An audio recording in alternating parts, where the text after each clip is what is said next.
السلام عليكم ورحمة الله وبركاته.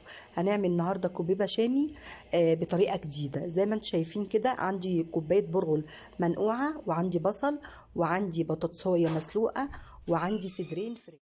طبعا دي فكرتها اقتصادية، حلوة جدا. انا فكرت فيها، قلت اللي انا اعملها بالطريقة دي، ومش هيبقى مليانة بقى اللحمة، لا الفراخ نفسها انت ممكن كمان تعملي بنفس الطريقة وتحشيها لحمة. بس الكفر اللي بره، طبعا احنا كنا بنعمله نص كيلو لحمة، وغير الحشو اللي جوه كنا بنعمل البرغل مع اللحمة.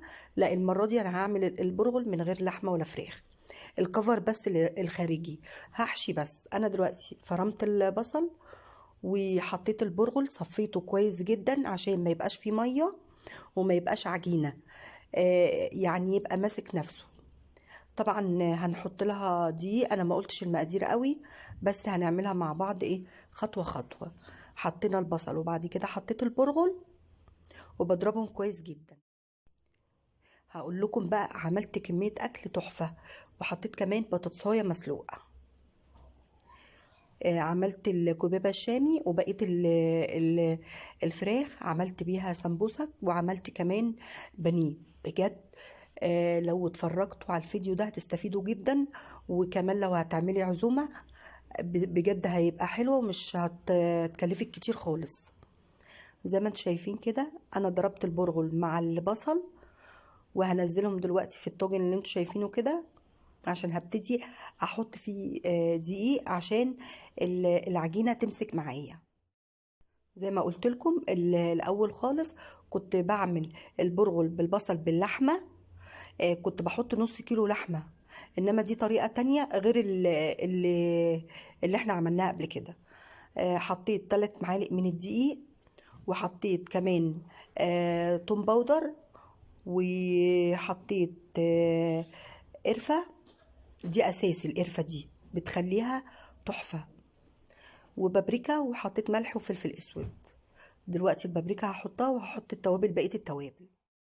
انا حطيت التوم البودر عشان انا ما حطيتش توم، فالمفروض انت بتحطي فصين توم مع البرغل وهو بيتضرب مع البرغل والبصل. بس انا بقى حطيت ايه، توم باودر. حطيت هنا معلقه ملح، هخلطها كويس جدا،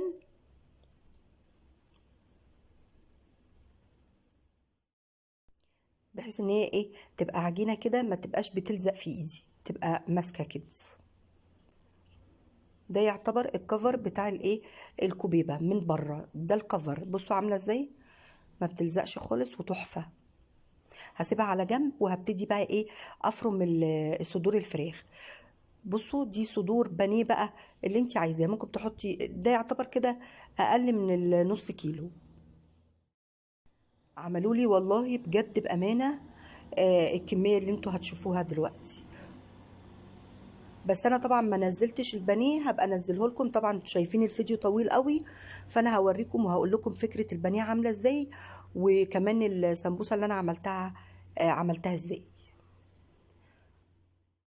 هفرم الفراخ كويس جدا، وهخليها ناعمه خالص، بحيث ان انا لما هعصجها ما تبقاش يعني كبيره، تبقى صغيره ومفرومه.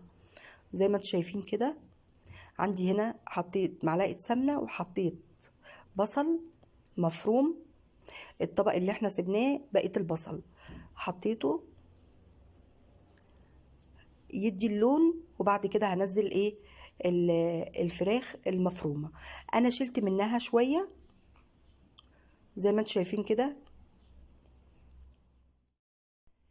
شلت بقى الخلطة اللي انا عملتها بالبرغل دي. الخلطة دي اللي انتم شايفينها دي، اخدت منها شوية، واخدت من اللحمة نفسها شوية صغيرين، وحطيتهم على بعض، فرمتهم وعملت بيهم البانيه.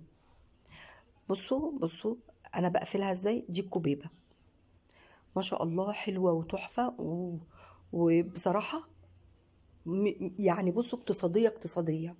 انت ممكن بقى تحشي لحمه مفرومه.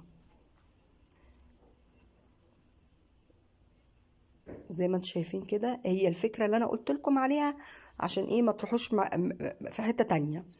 اخدت من الفراخ المفرومة، قبل ما احطها في البصل اخدت منها حتة وحطيتها مع البرغل ده، وعملت بقى البانيه وتبلته بالبيض والبقسماط وقليته. بجد والله العظيم فكرته البرغل احلى من البطاطس المسلوقه. البطاطس المسلوقه بتبقى ايه، ميعه كده، انما البرغل بيخلي البانيه ماسك.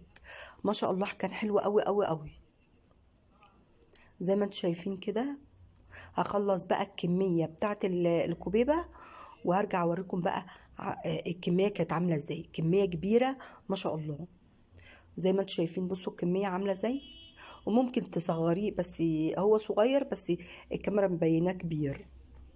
بصوا عامل ازاي، كميه كبيره جدا ما شاء الله.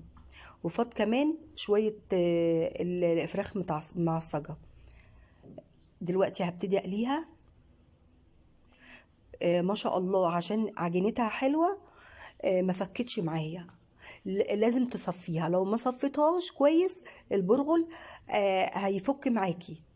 بس ما شاء الله ما فكتش معايا خالص. زي ما انتم شايفين السمبوسه دي عملتها باللي فاض من اللحمه الفراخ المفرومه.